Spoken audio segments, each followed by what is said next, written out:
राधे राधे दोस्तों, आज हम आपको सुनाएंगे एक बहुत ही अच्छी कहानी। जब एक दाई ने प्रेत का जन्म करवाया। अगर आप हमारे चैनल पर नए हैं तो प्लीज़ हमारे चैनल को लाइक करें, सब्सक्राइब करें और शेयर करें। बहुत समय पहले की बात है। एक गांव में एक बूढ़ी माई अपने एक पोते के साथ रहती थी। उसका इस दुनिया में अपने पोते के अलावा कोई नहीं था। बूढ़ी माई 60-65 बरस की थी, इसलिए वह दाई का काम करती थी। गांव में जो भी बच्चे पैदा होते थे, वही दाई, बूढ़ी माँ बिमला था उसका नाम, वही उनका जन्म कराती थी। बिमला के घर में बस उसका एक पोता था। दादी पोते अकेले ही अपने घर में रहते थे। उनका घर शहर से थोड़ी बाहर निकल कर था। पोता अभी छोटा था, इसलिए बिमला बुढ़िया ही काम करती थी और जो भी कमाती उसी से ही घर का खर्च चलता था। बिमला दाई के हाथ में जादू है। उसने जितने भी बच्चों का जन्म कराया था वे सभी तंदुरुस्त ही रहे थे। ऐसा ही बिमला दाई के गांव वाले बोला करते थे कि बिमला को अपनी उम्र के साथ साथ बहुत तजुर्बा हो गया है, इसलिए वह बहुत ही अच्छे से महिलाओं का प्रसव करवाती है। उन लोगों की बातें सुनकर बिमला को भी अच्छा लगता था और उसे अच्छी खासी बख्शीश मिलती थी।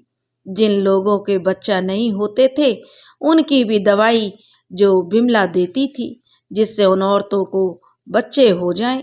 भगवान की कृपा थी बिमला पर। वहीं शहर में एक परिवार था, जिस परिवार का एक बेटा था जिसका नाम मोहित था। मोहित की शादी उसके घर वालों ने सुंदरी नाम की लड़की से कर दी थी। देखते ही देखते मोहित और सुंदरी की शादी को 5 साल हो चुके थे, लेकिन अभी तक सुंदरी माँ नहीं बनी थी। परिवार के लोग भी सुंदरी को ताने सुनाने लगे थे, तुम अब तक माँ क्यों नहीं बनी हो, अब तो बच्चा कर लो। तरह तरह की बातें घर परिवार वाले बनाने लगे थे। सुंदरी और मोहित ने बहुत कोशिश की पर सुंदरी माँ नहीं बन पाई थी। फिर हार करके मोहित ने सुंदरी को और अपना चेकअप डॉक्टर से करवाया, जिसमें पता चला कि सुंदरी माँ नहीं बन सकती है। सुंदरी का तो यह सुनकर दिल ही टूट गया कि वह माँ नहीं बन सकती है। सुंदरी ने यह सुनकर कि वह माँ नहीं बन सकती है काफ़ी रोई, क्योंकि उसे बहुत दुख हुआ था, क्योंकि जीवन में माँ नहीं बनना भी एक अभिशाप के बराबर है। मोहित ने सुंदरी को यकीन दिलाया कि वो माँ बन सकती है, बस उसे डॉक्टरी जांच और इलाज की जरूरत है। मोहित सुंदरी को हर छुट्टी वाले दिन किसी न किसी डॉक्टर को दिखाने ले जाता। जैसा लोग बोलते उधर ही वह ले जाता। कई डॉक्टर दवाई दे देते और कई साफ मना कर देते कि सुंदरी माँ नहीं बन सकती। मोहित ने अपनी पत्नी को दिल्ली तक के बड़े बड़े डॉक्टरों को दिखाया और इलाज भी करवाया, पर फिर भी सुंदरी माँ नहीं बनी। अब सुंदरी बेचारी काफ़ी परेशान और उदास रहने लगी थी, क्योंकि हर लड़की का सबसे बड़ा सपना और खुशी होती है कि वह माँ बने, और सुंदरी का सपना पूरा नहीं हुआ था। जितनी भी उनकी कोशिश थी सब नाकामयाब हो रही थी। अब सुंदरी के चेहरे पर बस उदासी ही उदासी देखने को मिलती थी। घर वालों के ताने अलग सहने को मिलते थे। उसे देखकर मोहित भी परेशान और दुखी रहने लगा था। एक दिन बेचारी सुंदरी काफी दुखी थी। उसने आज सुबह से कुछ खाया पिया भी नहीं था। सुबह से ही वह अपने कमरे का दरवाजा बंद किए कमरे में ही लेटी पड़ी थी। शाम को अचानक बेचारी सुंदरी परेशान होकर अपनी पड़ोस की कुछ औरतों के बीच बाहर जाकर बैठ गई, जहां पर बैठकर सभी औरतें बिमला के बारे में बातें कर रही थीं। पहले तो सुंदरी ने किसी की बात पर ध्यान नहीं दिया, पर जब उनमें से एक औरत दूसरी को बता रही थी कि बहन तुम्हें पता है वो बिमला दाई कितनी अच्छी दाई है, हमारे गांव में एक औरत के 8 साल बाद बच्चा हुआ है, सबने उसके लिए मना कर दिया था कि इसको बच्चा नहीं होगा, पर बिमला ने ऐसी दवाई दी थी कि अब वो औरत माँ बनने वाली है। उसकी इतनी बात सुनकर सुंदरी एकदम से बोली, मुझे भी बिमला दाई के घर का पता दे दो, मुझे भी उनसे मिलना है। सुंदरी के पूछने पर बिमला के बारे में वह औरत ने उससे कहा कि शहर से थोड़ा बाहर निकलते ही जो पीपल का पेड़ है उसकी दाहिनी ओर एक कच्चा सा रास्ता जाता है। बस उसी रास्ते पर थोड़ी दूर चलकर बिमला दाई का घर आ जाता है। पड़ोसन से बिमला दाई का पता लेकर सुंदरी अपने घर आकर अपने पति मोहित का बड़ी बेसब्री से इंतजार करने लगी। जैसे ही शाम के 5 बजे मोहित अपने घर आया, तभी तुरंत सुंदरी मोहित के पास आई और उसे बिमला दाई के बारे में बताने लगी। सुंदरी कहने लगी, मोहित, मैं तुम्हारा ही इंतजार कर रही थी। मोहित ने कहा, क्यों, क्या हुआ सुंदरी, तुम्हारी तबीयत तो ठीक है? सुंदरी ने कहा, हाँ जी, मेरी तबीयत तो बिल्कुल ठीक है। आज मैं बोर होकर थोड़ी देर के लिए बाहर चली गई थी। बाहर मोहल्ले की औरतें किसी बिमला दाई के बारे में बातें कर रही थीं। वो कह रही थी, अगर किसी को बच्चा नहीं हो पा रहा हो तो बिमला दाई उसे बहुत अच्छी दवाई देती है जिससे बच्चा हो जाता है। बिमला दाई को भगवान का आशीर्वाद है कि उसकी दी हुई दवाई कभी खाली नहीं जाती है। जिनको बच्चा नहीं होता है उसकी दवाई से बच्चा जरूर होता है। मोहित, मुझे उस औरत के पास ले चलो, मुझे पूरा विश्वास है मेरी सूनी गोद उसकी दवाई से भर जाएगी। मोहित कहने लगा, ठीक है सुंदरी, चलो। मोहित सुंदरी को लेकर बिमला के घर चला गया। बिमला सुंदरी की जांच करके उसको दवाई दे देती है और उसे भारी कामकाज और कुछ खाने की चीजों का परहेज कर देती है। दवाई खाने के कुछ दिन बाद ही सुंदरी को गर्भ रह जाता है और फिर वह माँ बन जाती है। माँ बनने के बाद सुंदरी और मोहित बिमला के घर जाकर बिमला को हाथ जोड़कर धन्यवाद करते हैं और अपने मोहल्ले में लड्डू बांटते हैं, खुशियां मनाते हैं। जो कोई भी पूछता है तो उसे वे बिमला दाई के इलाज का भी जो उसका पता बताते हैं कि सच में वो परमात्मा का अवतार है। जो बड़े बड़े डॉक्टर नहीं कर पाए वो घर बैठी एक बुजुर्ग दाई ने कर दिखाया। के कारण बिमला दाई का नाम पूरे शहर में और ज्यादा प्रसिद्ध हो गया। एक दिन की बात है, बुढ़िया दाई अपने पोते के साथ सो रही थी। रात के करीब 3 बजे का समय था। अंधेरी रात थी, तेज हवा चल रही थी। आसपास सब सन्नाटा था, बस हवा की गूंज चारों तरफ सुनाई दे रही थी। बिमला और उसका पोता, जो कि अभी बच्चा था, काफी गहरी नींद में सोए पड़े थे। तभी अचानक से बिमला का दरवाजा किसी ने जोर जोर से खटखटाया। आवाज जब खटखटाने की जोर जोर से आने लगी तो बिमला गहरी नींद में सोई पड़ी थी। इतनी जोरों से दरवाजे की आवाज सुनकर बिमला एकदम से चौंक उठी और चौंक कर उठ गई। बाहर जोर से कुत्ते भौंक रहे थे। तेज हवा बिमला के कानों तक आ रही थी। बिमला को लगा शायद दरवाजा तेज हवा होने के कारण जो खटका होगा, पर दरवाजा फिर जोरों से खटका। अब बिमला समझ गई कि दरवाजा हवा से नहीं खटका बल्कि दरवाजे पर कोई है जो दरवाजा खटका रहा है। बिमला ने घड़ी की तरफ देखा। घड़ी ने रात के 3 बजा रखे थे। उधर दरवाजा कोई बड़े जोर जोर से लगातार खटखटाता जा रहा था, जिसकी आवाज से बिमला का पोता भी जाग गया था। बिमला ने आवाज दी, कौन है, कौन है बाहर?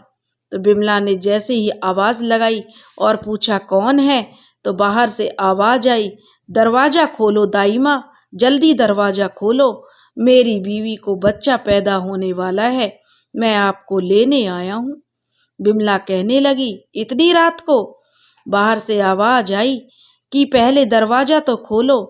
अब बिमला एक दाई थी जिसका काम था बच्चों को जन्म दिलाना। काम के साथ साथ बिमला का मानना था कि उसका धर्म भी यही है कि वो एक नई जिंदगी को इस दुनिया में लाए। बिमला खड़े होकर दरवाजा खोलती है और देखती है कि एक आदमी हाथ जोड़कर उसके दरवाजे पर खड़ा हुआ था। बिमला ने जैसे ही दरवाजा खोला, दरवाजा खोलते ही वह आदमी बिमला से कहने लगा, कृपया करके दाई माँ मेरे घर चलिए, मैं आपको लेने आया हूँ। बिमला पूछने लगी, भैया तुम कौन हो और मुझे लेने क्यों आए हो? बिमला के पूछने पर वह आदमी कहने लगा, दाई माँ मेरी बीवी को बच्चा पैदा होने वाला है और वो बेचारी दर्द से तड़प रही है, आप कृपया करके मेरे साथ चलिए। उस आदमी की बात सुनकर बिमला कहने लगी, ठीक है रुको, मैं अपना झोला लेकर आती हूँ। बिमला जल्दी से अपने घर में गई और अपने पोते को कहने लगी, बेटा मुझे अभी जाना होगा, कोई औरत माँ बनने वाली है, तुम अंदर से कुंडी लगा लेना, मैं जल्दी वापस आ जाऊंगी। अगर कोई आहट सुनाई पड़े या कोई दरवाजा खोलने को कहे तो कुंडी मत खोलना, नहीं किसी की आवाज लगाने पर बोलना। इतनी बात बिमला अपने पोते को समझाकर अंदर से अपना झोला लेकर बाहर आ गई। उसका पोता अंदर से घर की कुंडी लगाकर फिर से सो गया और बिमला उस आदमी के साथ चल पड़ती है। काफी दूर जंगल की तरफ वो आदमी बिमला को लेकर चलता रहा। जब बिमला काफी घने जंगलों में पहुंच गई और चलते चलते थक गई तो बिमला ने उस आदमी से पूछा, अरे भैया कितनी दूर और चलना है? हम कितनी दूर तो आ चुके हैं, मैं तो थक गई हूँ। और कितनी दूर है तुम्हारा घर? वह आदमी कहने लगा, बस दाई माँ थोड़ी दूर और चल लीजिए, मैं जानता हूँ आपको काफ़ी मुश्किल हो रही है इतनी दूर चलने में, मैं चाहकर भी आपको जल्दी नहीं पहुँचा सकता। बूढ़ी बिमला औरत कहती है, हाँ बेटा, उम्र के हिसाब से हर इंसान की हिम्मत जवाब दे देती है, ऐसा ही कुछ मेरे साथ भी हो रहा है। अब कहाँ इन बूढ़ी हड्डियों में जवानी जैसी बात है। इतना कहकर दाई माँ हंस पड़ी। उसे हंसते हुए देखकर वो आदमी भी हंस पड़ा और धीरे से मुंह से फुसफुसाते हुए कहा, क्या करूं माँ जी, मैं भी मजबूर हूँ, नहीं तो मैं आपको पलक झपकते ही घर पहुंचा देता। बूढ़ी बिमला के कानों में जब उस व्यक्ति की खुसर फुसर सुनाई पड़ी तो उसने उससे पूछा, क्या कहा बेटा तुमने? तो उस आदमी ने कहा, कुछ नहीं माँ जी, मैंने आपसे कुछ नहीं कहा, मुझे तो बस अपनी बीवी की फिक्र हो रही थी, वही सोच रहा था। तो बिमला कहने लगी, चिंता मत करो बेटा, अब मैं तुम्हारे साथ चल तो रही हूँ। जंगल में काफी दूर जाकर उस आदमी का घर आ गया।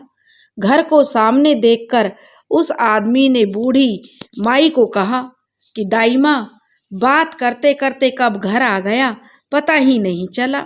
बिमला ने कहा, बिल्कुल ठीक कह रहे हो बेटा। आदमी ने घर का दरवाजा खोला तो बिमला को कहा, आइए माँ जी, अंदर मेरी बीवी है।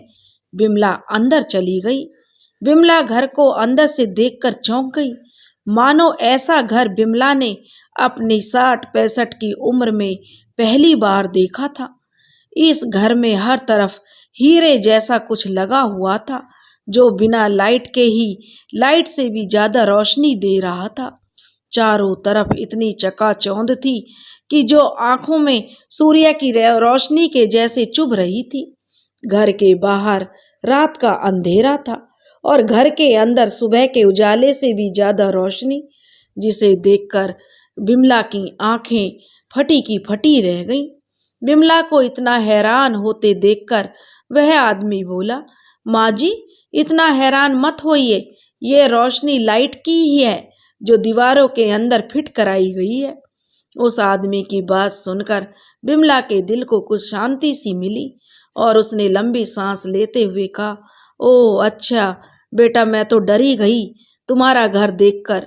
उस आदमी ने पूछा, क्यों? तो बिमला ने कहा, ये तो कहानियों में ही सुने हुए हैं, जादुई घर जैसा है, तुम्हारा घर तो बिल्कुल जादुई जैसा है। बिमला की बात सुनकर वह आदमी जोर से हंस पड़ा और बिमला को अपनी पत्नी वाले कमरे की तरफ ले गया और कहने लगा, आइए माँ जी, मेरी बीवी उस तरफ है। बिमला उस आदमी के पीछे पीछे उसकी बीवी वाले कमरे की तरफ चल पड़ी। वह आदमी बिमला को अपनी बीवी वाले कमरे में लेकर गया। बिमला जैसे ही कमरे के अंदर गई, उसने देखा एक बहुत ही सुंदर औरत कमरे में अकेली दर्द से तड़प रही थी। उसके पास कोई नहीं था। बिमला ने उस आदमी को कहा, बेटा जल्दी से मुझे गर्म पानी ला कर दो। और बिमला उस औरत के कमरे में चली गई।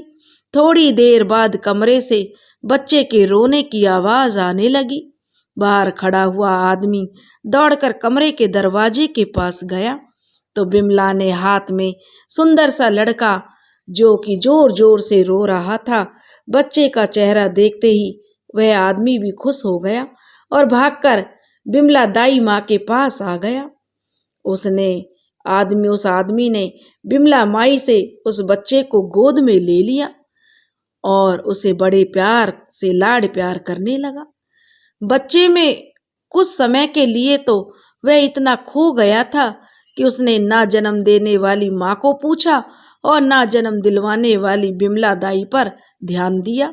मानो वो अपने आसपास की दुनिया को कुछ देर के लिए भूल सा गया था। बस उसे उस समय से उस बच्चे के सिवाय और कुछ नजर नहीं आ रहा था। बिमला दाई एक साइड चुपचाप शांत खड़ी यह सब देख रही थी। ना वो कुछ कह रही थी, बस चुपचाप खड़ी थी। अचानक से प्यार करते करते जैसे ही उस आदमी का ध्यान कमरे की तरफ गया तो सामने बिस्तर पर उसकी पत्नी बैठी हुई थी जो खुश होकर उसे देख रही थी। एक बाप जो बेटे के आते ही अपनी पत्नी तक को कुछ देर के लिए भूल गया था। जैसे ही उस आदमी का ध्यान अपनी पत्नी पर गया, वो भागकर कमरे में अपनी पत्नी के पास गया और उसका माथा चूमकर कहा, शुक्रिया, आपका बहुत बहुत धन्यवाद। उसकी पत्नी ने अपने पति की तरफ धीरे से इशारा करते हुए बिमला दाई की तरफ देखने को कहा।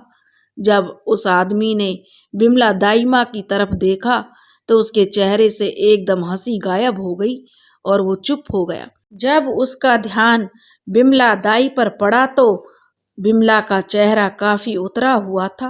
वो काफी डरी हुई थी। डर से बिमला का पूरा शरीर कांप रहा था, मानो किसी ने अपनी मौत का सामना खुली आंखों से कर लिया हो। इस तरह से बिमला काफी डरी हुई थी और लगातार बच्चे के पैरों की तरफ देख रही थी और बार बार अपनी चुन्नी से अपने माथे के पसीने पोंछ रही थी। अब वो आदमी समझ चुका था कि अब शायद असलियत छुपाने में कोई फायदा नहीं है। शायद बिमला दाई के सामने उनकी सच्चाई आ चुकी थी, क्योंकि जिस बच्चे को उसकी पत्नी ने जन्म दिया था उसके पैर उल्टे थे और बिमला के लगातार बच्चे के पैरों की तरफ देखना इस बात का सबूत था कि वो सब समझ चुकी है कि यह कोई आम आदमी का बच्चा नहीं है। यह सब देख उस आदमी ने अपने असली रूप में आ गया और वो आदमी और औरत कोई मामूली इंसान नहीं थे। वे दोनों तो शैतान यानी कि जिन्न थे और वो अपने बच्चे को जन्म दिलवाने के लिए बिमला को वहाँ लाया था, क्योंकि बिमला से अच्छी दाई वहाँ कोई और नहीं थी। जिन्न अब समझ गया कि बिमला काफी हद तक डर चुकी है। बिमला की हालत देखकर उस प्रेत ने बिमला को कहा, आओ तुम्हें हम वापस तुम्हारे घर छोड़ आते हैं। उसकी पत्नी कहने लगी, अरे इनके काम का कुछ तो इनाम दे दो। तो वह जिंद कहने लगा, हाँ जरूर। उसने बिमला को कहा, अपनी झोली आगे करो। बिमला ने डरते हुए बोली, नहीं नहीं, मुझे कोई उपहार नहीं चाहिए। तो जिंद ने कहा, नहीं, हम किसी का एहसान नहीं रखते, ये तो तुम्हें लेना ही पड़ेगा।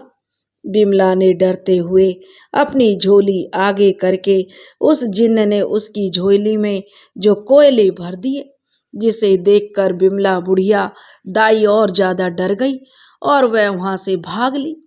जिन्न ने बिमला दाई को भागता हुआ देखकर कहा, भागो मत वरना अच्छा नहीं होगा। बिमला उस जिंद की बात सुनकर डर गई और वहीं रुक गई। जिंद बिमला दाई माँ के पास आया और बोला, आगे घना जंगल है और जंगल का रास्ता मुझे ही पता है। इतने घने जंगल में तुम्हारे साथ कुछ भी हो सकता है। यह सुनकर तो बुढ़िया की जैसे सांसें ही रुक गईं और वह जिंद उनके साथ साथ चल पड़ा। और बिमला दाई भी, जो कि काफी डर चुकी थी, उसके पैर भी तेज तेज उसके पीछे पीछे चल पड़े। और जो उसकी झोली उस जिंद ने कोयलों से भरी थी, उसमें से कोयले रास्ते में गिरते जा रहे थे। जैसे जैसे करके बिमला अपने घर के दरवाजे पर पहुंची तो बिमला ने पीछे मुड़कर देखा तो पीछे कोई नहीं था। वो अकेले थी। वह जिंद गायब हो गया था। बिमला ने दरवाजा जोर जोर से खड़खड़ाया तो उसके पोते ने जैसे ही दरवाजा खोला, बिमला जल्दी से भागकर अंदर गई और फटाफट दरवाजे की कुंडी जो लगा ली। बिमला को घबराया हुआ देखकर उसका पोता बिमला से पूछने लगा, अम्मा क्या हुआ है? आप क्यों इतनी डरी हुई हो? क्या बात है? बिमला का तो डर के मारे कुछ बोल ही नहीं निकल रहा था। उसकी तो सांसें फूली हुई थी और जो कि बहुत तेज तेज चल रही थी। फिर बिमला का पोता भागकर पानी का गिलास भरकर लाया और अपनी दादी को पानी पिलाया। पानी पीकर बिमला कुछ शांत सी होकर आराम से अपने बिस्तर पर बैठ गई। फिर उसके पोते ने उससे पूछा तो वो अपने पोते को सारा सच बता देती है। जो भी उसके साथ घटा था उसने सब अपने पोते को बता दिया। बिमला के मुंह से जिंद के बारे में सुनकर बच्चा भी डर गया। फिर बिमला अपने पोते को कहने लगी, एक तो इतनी दूर ले गया, ऊपर से कोयला मुझे उपहार में दे दिया। जैसे ही बिमला दाई ने अपनी झोली झाड़ी, उसकी झोली में से कोयले की जगह हीरे मोती निकलने लगे, जिसे देखकर दादी पोते जो भौचक्के से रह गए और खड़ी की खड़ी बिमला रह गई। क्योंकि जो जिंद था उसने तो उपहार में कोयला दिया था, असल में कोयला नहीं था, वे तो हीरे मोती थे जिनको जिंद ने अपने जादू से कोयले का रूप दे दिया था। क्योंकि अब जिंद वहां पर नहीं था, इसलिए उसका जादू टोना भी खत्म हो गया था और वे हीरे मोतियों में असली रूप में आ गए थे। दोस्तों, एक दाई का कैसे जिंद से सामना हुआ था और कैसे जिंद की औरत की जचगी उसने कराई थी और इनाम में उसे हीरे मोती मिले थे, यह वह अपनी जीते जी यह जिंदगी का किस्सा बुढ़िया सबको सुनाती थी कि जब उसका सामना एक जिंद के परिवार से हुआ था। दोस्तों, अगर आपको हमारी कहानी पसंद आई हो तो प्लीज़ हमारे चैनल को लाइक करें, सब्सक्राइब करें और शेयर करें। राधे राधे।